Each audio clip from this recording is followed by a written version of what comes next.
దేవునికి నశించిపోతున్న ప్రజల పట్ల చాలా భారం ఉంటుంది. దేవునికి నశించిపోతున్న గొర్రెల పట్ల చాలా భారం ఉంటుంది. నశించిపోతున్న ప్రజల పట్ల చాలా భారం ఉంటుంది. ఎందుకని? నశించిన దానిని వెదకి రక్షించుటకే మనిషి కుమారుడు ఈ లోకమునకు వచ్చెను. యేసుక్రీస్తు ప్రభువు ఈ భూమి మీదకి ఎందుకు వచ్చాడయ్యానంటే, ఆయన రాకడకి, ఆయన రావడానికి ఎన్నో కారణాలలో ఒక కారణము, ఈ భూమి మీద నశించిపోతున్న వారు ఎంతోమంది ఉన్నారు, పాడైపోతున్న వారు ఎంతోమంది ఉన్నారు, పతనమైపోతున్న వారు ఎంతోమంది ఉన్నారు, జీవితాలను బ్రతుకులను పాడు చేసుకుంటున్న వారు, నాశనం చేసుకుంటున్న వారు ఎంతోమంది ఉన్నారు. సాతాను చేతుల్లో, సాతాను కబద్దాస్తాల్లో చిక్కుకొని నెమ్మది, సమాధానము, ఆశీర్వాదం లేకుండా నరకానికి ఈడబడే వారు ఎంతోమంది ఉన్నారు. కాబట్టి ఆ నశించిపోతున్న వారిని, నశించిన గొర్రెలను వెదకి రక్షించాలి. నశించిన గొర్రెలను రక్షించాలి, వారిని పట్టుకోవాలి, కాపాడాలి, సువిశేషమైన క్షేమకరమైన మార్గంలో వారిని నడిపించాలి. అందుకోసము యేసుక్రీస్తు ప్రభువు వచ్చాడు. Praise the lord. కాబట్టి పేతురు, యోహాను, యాకోబు, అంద్రయ్య, మీరు ఎక్కడికి వెళ్తారు? ఎక్కడికంటే అక్కడికి వెళ్ళొద్దు. నశించిపోయే గొర్రెలు ఎక్కడైతే ఉన్నాయో మీరు అక్కడికి వెళ్ళండి. ఎందుకంటే నశించిపోతున్న వారు నాకు కావాలి. హల్లెలూయా.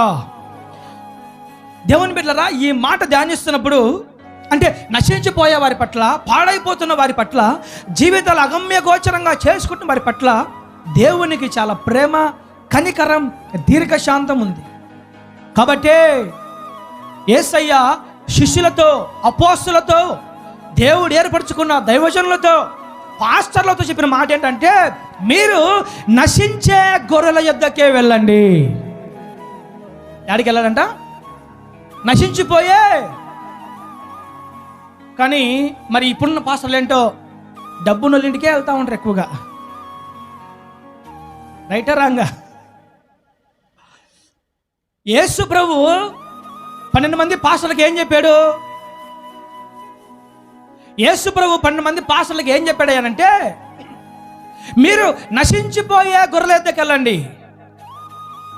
మీరు ఎక్కడికి వెళ్తారు? నశించిపోయే గొర్రెల యొద్దకు మీరు వెళ్ళండి.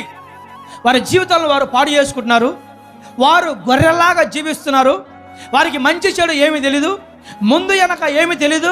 కాబట్టి వారిని వారే పాడు చేసుకుంటున్నారు, పాడైపోతున్నారు.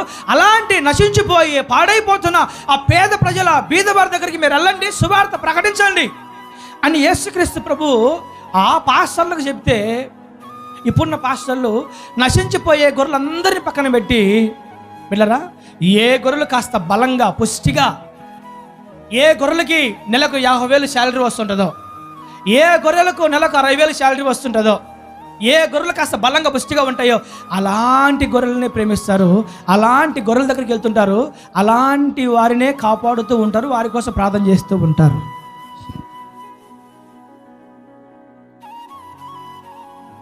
నాకు కొంతమంది చెప్పిన మాట ఏంటయ్యానంటే, కొంతమంది దైవజనులు వెళ్ళరా, ఈ సాదా సీదా పేదవారు ఉంటారు కదండి, కూలి పనులు చేసుకుంటా, ఏ రోజుకి ఆ రోజు కష్టపడతా, రెక్కాడితే కానీ డొక్కాడదు అన్నట్టుగా ఈ కష్టపడే పేదవారు వెళ్ళరా, కనీసం దైవజనులకు కానుకలు కూడా సరిగ్గా ఇచ్చుకోలేని ఇలాంటి పేదవారు ఉంటారు కదా, ఇలాంటి వాళ్ళందరినీ ఒక మూలకు తొక్కి పడేస్తాడంట. మరి బాగా బలమైన గొర్రెలు, బలంగా ఉండే గొర్రెలు మాత్రం బిడ్డరా మంచి ప్రథమ స్థానం ఇచ్చి వారికి బిర్యానీలు, వారికి పార్సళ్ళు, రకరకాల వారిని చూసుకునే విధానం, ప్రేమించే విధానం అమోఘమని కొంతమంది చెప్తూ ఉంటారు. యేసు ప్రభు చెప్పిన మాట, నశించిపోతున్న గొర్రెల దగ్గరికి వెళ్ళండి, నశించిపోయే ప్రజల దగ్గరికి వెళ్ళండి, నశించిపోతున్న ప్రజల కోసము ప్రార్థించండి, అలాంటి వారి క్షేమం కొరకు విచారించండి, అలాంటి వారికి సువార్త చెప్పండి, అలాంటి వారిని రక్షించండి, అలాంటి వారిని రక్షణ మార్గంలోకి నడిపించండి, అలాంటి వారికి దేవుని ప్రేమను తెలియజేయండి, శిలువ మార్గాన్ని తెలియజేయండి, పరలోక రాజ్యానికి వారసులుగా అలాంటి వారిని మీరు చేయండి. దేవుని బిడ్డలారా, నేను చెప్పడం కాదు కానీ మీకే తెలుసు బాగా, చాలా సంఘాలలో దైవజనులు ఎక్కువగా మరి బాగా డబ్బున్న వాళ్ళని ప్రేమించడం, డబ్బున్న వారి ఇంటికే వెళ్ళడం, డబ్బున్న వారి కోసమే ప్రయాసపడ్డం, డబ్బున్న వారిని మాత్రమే సంఘాల్లో పోగు చేసుకోవడం, ఉద్యోగాలు చేసే వాళ్ళు మాత్రమే సంఘాల్లో పోగు చేసుకోవడం. ఏమండి, ఈ పేదవారందరినీ పక్కకు దోలేసేయడం, వేరే సంఘాలకు పంపించేయడం, పట్టించుకోకపోవడం, ఇలా చాలా జరుగుతూ ఉన్నాయి. కానీ యేసు ప్రభు చెప్పిన మాట, ఆ దైవజనులతో నశించిపోతున్న వారి దగ్గరికి మీరు వెళ్ళాలి. హల్లెలూయా. ఈ మధ్య ఒక కంట ఉంది, ఆయన ఏంటయ్యా పిలవకపోయినా వస్తాడయ్యా మా ఇంటికి. ఒక అక్క చెప్తా ఉంది నాకు, ప్రవీణ్ అయ్యా నువ్వు రావాలనుకుంటే నేను ఫోన్ చేస్తే కానీ 2-3 సార్లు ఫోన్ చేస్తే కానీ అప్పుడు ఫోన్ ఎత్తి రండయ్యా అంటే నువ్వు వస్తావు. ఈయనేంటో పిలవకుండానే వస్తాడయ్యా, చెప్పకుండానే వచ్చేస్తాడయ్యా. ఎందుకు వస్తాడయ్యా? నాకేం తెలుసాక మీకే తెలుసు బాగా. మళ్ళీ నేను చెప్పడం దేనికి? నేను చెప్పి మళ్ళీ నేను దోచినవ్వడం. పిలవకపోయినా అదే పేదవాళ్ళంటి బొమ్మను వెళ్ళరా, పేదవాళ్ళంటికి పిలవకుండా పోతారా? ఫోన్లు చేసినా ఎత్తారు చాలామంది. అక్కడున్న ఇంకో మాట ఏంటంటే, అక్కడున్న ఒక మాట, ఉచితముగా పొందారు ఉచితముగా ఇవ్వండి. దేవుడు దైవజనులకి కృపావరాలు ఇస్తాడు. దేవుడు దైవజనులకి కొన్ని కృపావరాలు ఇస్తాడు, కొన్ని అభిషేక వరాలు ఇస్తాడు, స్వస్థత వరాలు ఇస్తాడు, కొన్ని తలాంతులు దేవుడు దైవజనులకు ఇస్తాడు. ఏ తలాంతు లేకపోతే ఏ దైవజను కూడా దేవుడు వాడుకోడు. ఒక వ్యక్తిని దైవజనుడిగా, పాస్టర్గా దేవుడు ఏర్పరచుకోవాలంటే అతనికి కొన్ని తలాంతులు ఉండాలి. తలాంతులు లేకపోతే ఏ దైవజనుడు వాడబడ్డు, తలాంతులు లేకపోతే ఏ దైవజనుడు సేవ చేయలేడు. ప్రతి దైవజనుడికి ఏదో ఒక తలాంతు ఇవ్వాల్సింది దేవుడు. అలా కొన్ని తలాంతులు దేవుడు ఇస్తాడు, కొన్ని కృపావరాలు తలాంతు దేవుడు ఇస్తాడు. ఎందుకని? పాస్టర్లు 50 రోజులు ఉపవాసం ఉండి పరిశుద్ధంగా పవిత్రంగా ఉంటే కృపవరాలు దేవుడు ఇవ్వడు. కేవలం విశ్వాసం ద్వారా మాత్రమే, కృపను బట్టి మాత్రమే కృపవరాలు ఇస్తాడు. అలా దేవుడు ఇచ్చినప్పుడు ఏం చేయాలి? ఉచితంగా దేవుడు కృపవరాలు ఇచ్చాడు, తలాంతుని ఇచ్చాడు. కాబట్టి ప్రజల కోసం ఉచితంగా ప్రయాసపడాలి, ప్రజల కోసం ఉచితంగా పోరాడాలి, వారి కోసం ఉచితంగా ప్రార్థించాలి, వారి కోసం ఉచితంగా ఏమీ ఆశించకుండా ప్రజల కోసము పాటుపడేవాడే నిజమైన దైవజనుడు. ఉచితంగా పొందారు ఉచితంగా అయ్యనరా అని చెప్తే వెళ్ళరా? కొంతమంది పాస్టర్లతో ఫోటోలు తీసుకోవాలంటే కూడా 10,000 రూపాయలు డబ్బులు ఇవ్వాలంట.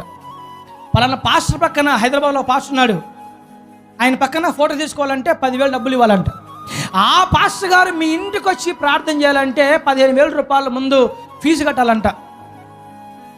అయ్యలారా, ఆ పాస్టర్ గారు మీ ఇంటికి వచ్చి ప్రార్థన చేయాలంటే ఆయనకు రిజిస్ట్రేషన్ ఫీజు ఉంటుంది, 15,000 కట్టాలంట. 15,000 కడితే మీ ఇంటికి వచ్చి ప్రార్థన చేస్తాడు ఆయన. ఏంటి? ఇంటికి వచ్చి ప్రార్థన చేసేదానికి ఫీజు కట్టాలా 15,000. యేసు ప్రభువు ఏం చెప్తున్నాడు? ఉచితంగా పొందుకున్నారు తలాంతులు, మీరేం చేయాలి? ఉచితంగా ప్రజలకు ఇవ్వాలి. అసలు యేసు ప్రభువు చెప్పిన సేవ వేరు, అపోస్తులు చేసిన సేవ వేరు. యేసుక్రీస్తు ప్రభువు నేర్పించిన, ఏర్పరిచిన సేవా విధి విధానాలు, మార్గాలు వేరు. ఇప్పుడు జీవిస్తున్న సేవలు, సేవిస్తున్న సేవా విధానాలు, ఇప్పుడున్న దైవజనులు, ఇప్పుడున్న పాస్టర్ల సంగతి చాలా డిఫరెంట్, చాలా తేడాగా ఉంది. ఆ పాస్టర్లకి ఈ పాస్టర్లకి ఏ సంబంధం లేదు, ఆ అపోస్తులకి ఈ అపోస్తులకి ఏ సంబంధం లేదు. ఆ అపోస్తులు ఉచితంగా పొందుకున్నారు, ఉచితంగా ఇచ్చారు. ఆ అపోస్తులు నశించిపోతున్న ప్రజల దగ్గరికి వెళ్ళారు. ఆ అపోస్తులు పేదవారిని జ్ఞాపకం చేసుకోమని చెప్పారు. ఆ అపోస్తులు పేదవారిని ఎక్కువగా ప్రేమించారు. ఆ అపోస్తులు నశించిపోతున్న వారి విషయమై ఎక్కువగా శ్రద్ధ తీసుకున్నారు.